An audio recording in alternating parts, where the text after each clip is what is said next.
Hey there guys, welcome to Dino's Vault once again. Now, since many of you wanted me to do this top 5 bikes episode, I'll start with the mass motorcycle segment where we have all the action unfolding as always. This is the segment that is growing at a rapid pace and contributes to majority of the sales volumes in the motorcycle segment. Of course, we do have the commuters that generate more volumes, but the 150 to 160cc segment is so crowded that you guys stand confused as to which one fits the bill for you. Well, I have already done a Battle Royale comparo which is divided into two parts, and both the links will flash on the screen one after the other, and you can watch those videos to know the pros and cons of almost all the bikes currently available in our market among the 150 to 160cc segment. This top 5 list is just my pick among what's available in our market currently, and I'll try and point out the good as well as the bad about each bike such that you can pick a bike that would come close to matching your requirements and fulfill your needs. So here come the top 5 bikes as on date in the 150 to 160cc category, and please don't be offended about which place each bike gets, because this is purely my personal opinion that I want to share upon your request to help you guys in any which way possible. Now, first up at number 5, we have the TVS Apache RTR 160. The RTR 160 was kind of a revelation when it was launched back in 2007. It had loads of adrenaline rush on offer courtesy of its incredible power to weight ratio. In fact, I always keep saying that the RTR 160 is the only bike to offer Duke-like performance in the affordable range. It also gets a rev-happy engine, a lightweight body, 17-inch wheels with wider tubeless tires, a great suspension setup, pedal disc brakes, LED DRLs, a comfortable seat offering good room for the rider as well as the pillion, and a superb sounding exhaust that makes it an amazing deal even to this day. Also, the shorter wheelbase makes the bike extremely maneuverable and flickable in city traffic, and the bike also offers superb handling characteristics despite all the competition surrounding it even to this day. Well, then, looking at the not so good things about the RTR, the first and foremost thing to note here is the vibrations. Yes, TVS have tried reducing the vibrations to a great extent, but they still do exist, and while some may ignore it and accept it as part of the bike's sporty character, some might not be all that comfortable with those vibrations in the long run. Also, the new design launched in 2012 hasn't attracted many an audience. Yes, I do believe that the design grows on us, but some still prefer the older design, and the good thing is that the older design is still available as an option. So that's not much of a con here. However, mileage-wise, the bike would offer only around 42 to 45 kmpl because I'm a former RTR 160 owner myself, and that's what I used to get.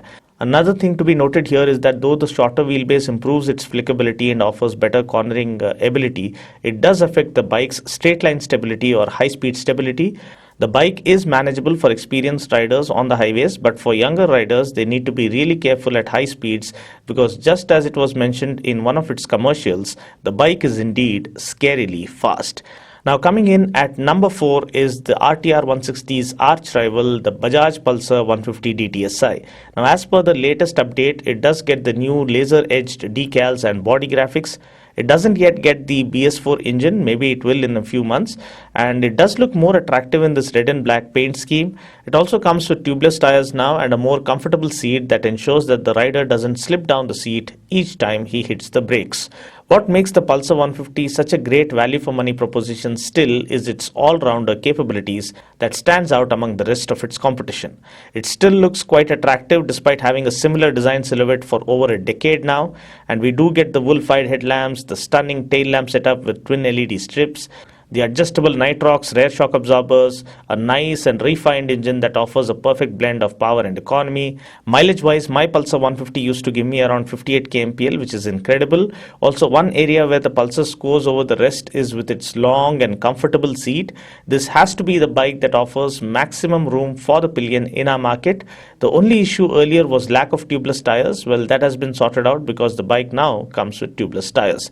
Now, coming to the cons of this bike, the only thing, if any, has to be the fact that the bike feels a little outdated now. It does look good, but since it's been around for over a decade now and we have newer, better looking bikes in our market currently, it just feels left behind in terms of visual appeal. Apart from this, there's nothing much to complain about the Bajaj Pulsar 150 DTSI. Now, coming in at number 3 is another Bajaj bike, the Avenger Street 150. While we all expected a new Avenger, none of us even in our wildest of dreams expected the Avenger Street 150, And Bajaj have this uncanny knack of surprising everyone, and that's exactly what happened at the launch of the new Avengers. The Avenger 150 is the most affordable cruiser, and what it offers at its price is simply unbelievable. It offers stunning, modern, low-slung cruiser looks with alloy wheels, powerful white hue headlamp, sensibly laid out body graphics, a mighty comfortable dual-density foam seat, a perfectly set street control handlebar, a lighter clutch, a smoother gearbox, and a super refined engine that offers a decent blend of power and economy. Mileage-wise, I believe we can expect over 45 kmpl from this bike, but the comfort that this bike has on offer is next to none.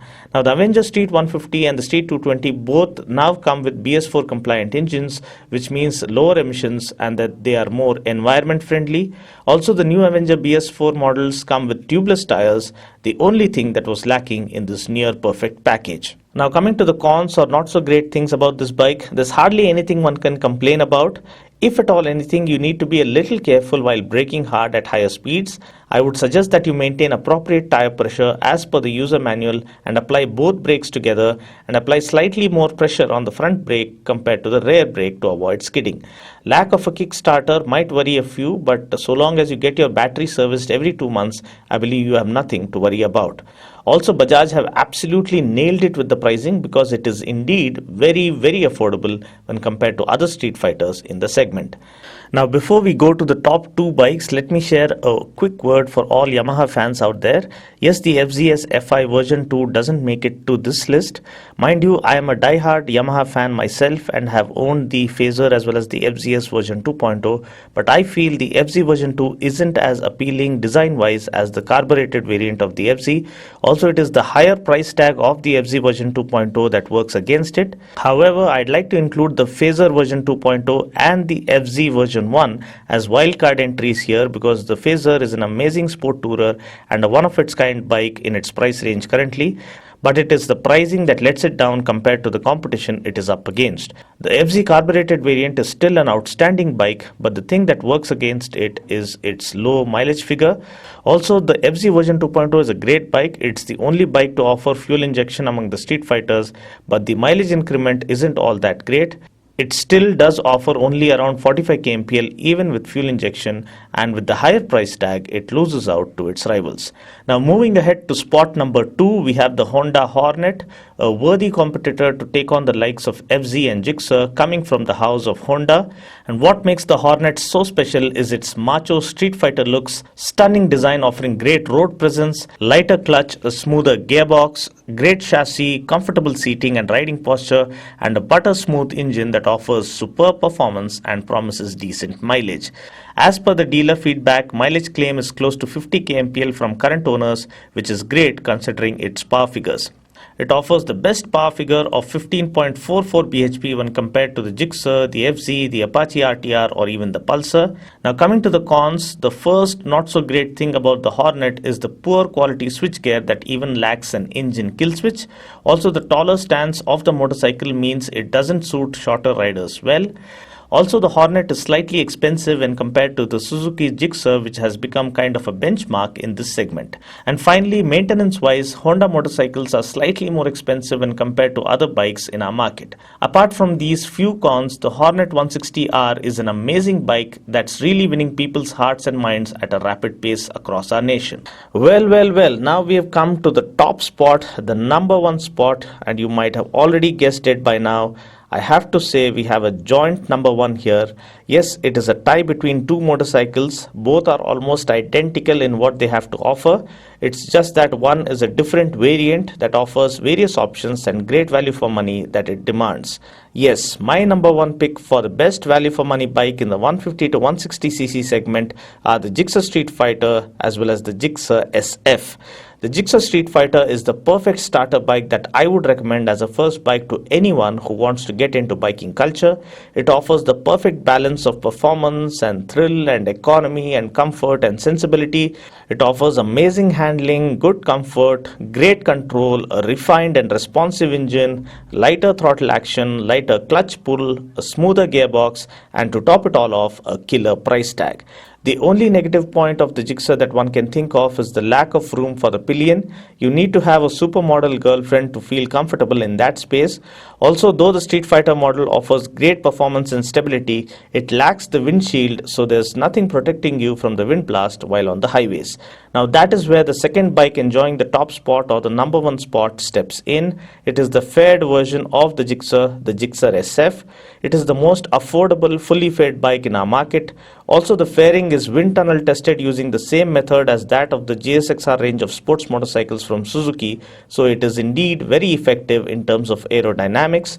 This is a bike that you can use on a day-to-day basis. This is a bike that you can take it to the track and rip it through, and this is the bike on which you can go touring long distances as well. My friend and subscriber who owns this bike has done Bangalore to Hyderabad on his Gixxer SF several times, and he is extremely satisfied with the kind of stability and control this bike has on offer.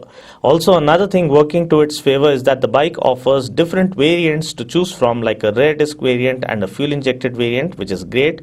And taking a look at its cons, just like its Street Fighter counterpart, the only downside is lack of room for the pillion rider, which I believe is manageable because it isn't all that bad either. Apart from that, the Gixxer and Gixxer SF do indeed offer amazing value and are my best picks in the 150 to 160cc segment as on date.